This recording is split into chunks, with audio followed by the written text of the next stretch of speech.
बघतोय घाटकोपरमध्ये जी दुर्घटना घडलेली होती त्या ठिकाणी शरद पवार हे आता पोहोचलेले आहेत। तर या ठिकाणी शरद पवार स्वतः दुर्घटनास्थळाची पाहणी करण्यासाठी पोहोचलेले आहेत। शरद पवार घाटकोपर होर्डिंग दुर्घटनास्थळी आता दाखल झालेले आहेत आणि या ठिकाणी आता शरद पवार पाहणी करणार आहेत।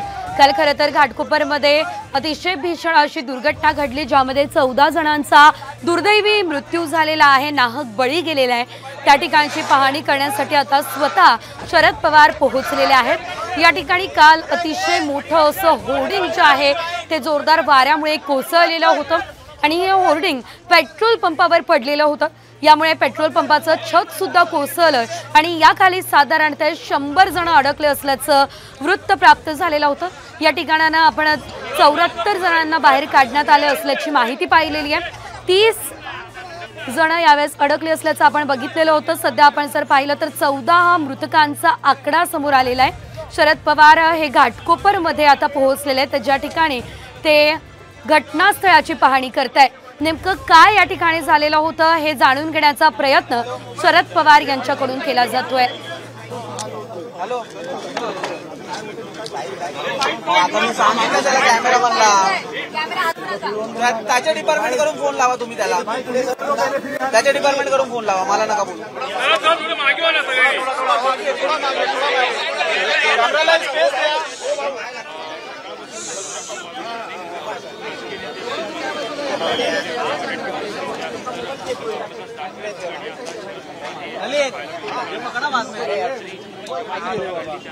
अरे कुठे हलवलं तुला? मी टोस्ट अरे हा हलवतोय, तुला मी बोलतोय काय? एक्स एम्प्लॉई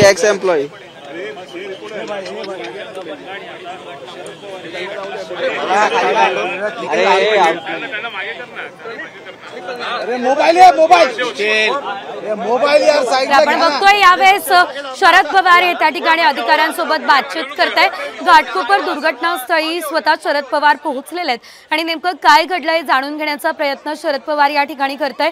यामध्ये आपण जर बघितलं तर 14 जणांचा मृत्यू या घटनेमध्ये झालेला आहे। पाऊस सुरू होता त्यामुळे स्वतःचं पावसापासून संरक्षण करण्यासाठी अनेक जण पेट्रोल पंपाच्या खाली उभे होते।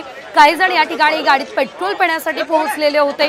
त्यामुळे आणि लगेचच त्या ठिकाणी जोरदार वारा वाहत असताना हे होर्डिंग जे आहे ते कोसळलेलं आहे आणि त्यामध्ये 14 जणांचा नाहक बळी गेलेला आहे। काही जण अजूनही रुग्णालयात उपचार घेत आहेत, जखमींवरती रुग्णालयात उपचार सुरू आहेत। त्यानंतर कालच आपण पाहिलेलं आहे जखमींना मदत देखील जाहीर करण्यात आलेली आहे, मृतकांच्या कुटुंबियांना मदत जाहीर झालेली आहे आणि आज शरद पवार घाटकोपर दुर्घटनास्थळी पोहोचलेले आहे। खरं तर हे जे होर्डिंग पडलंय ते होर्डिंग सुद्धा अनधिकृत असल्याची माहिती समोर आलेली आहे। त्यामुळे आपण पाहिलं आज सकाळपासून सत्ताधारी आणि विरोधक यांच्यामध्ये आरोप प्रत्यारोपांच्या फैरी त्यावरून झडलेल्या आहेत आणि आता स्वतः शरद पवार या ठिकाणी पाहणी करण्यासाठी पोहोचले आहेत।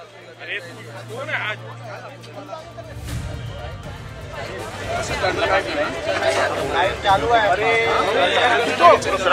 एक थांबा एक थोडं साईडला व्हा, क्रॉस व्हा। अरे ये मागे या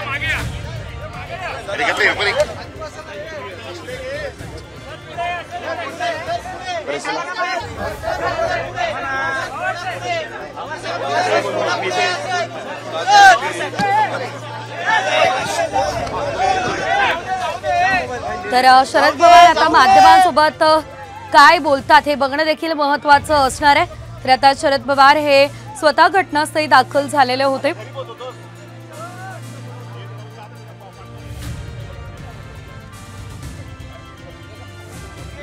घटनास्थळाची पाहणी केल्यानंतर शरद पवार हे आता निघालेले आहेत। त्या दरम्यानचे आपण ही दृश्य पाहतोय।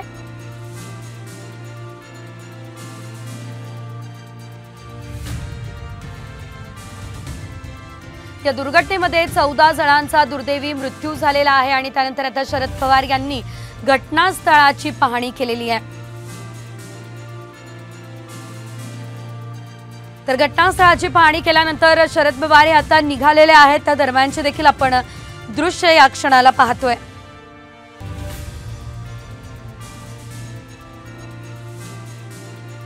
ज्या ठिकाणी घटना घडलेली आहे त्या दरम्यानची आपण ही दृश्य पाहतोय। स्वतः शरद पवार यांनी जात पाहणी केलेली आहे।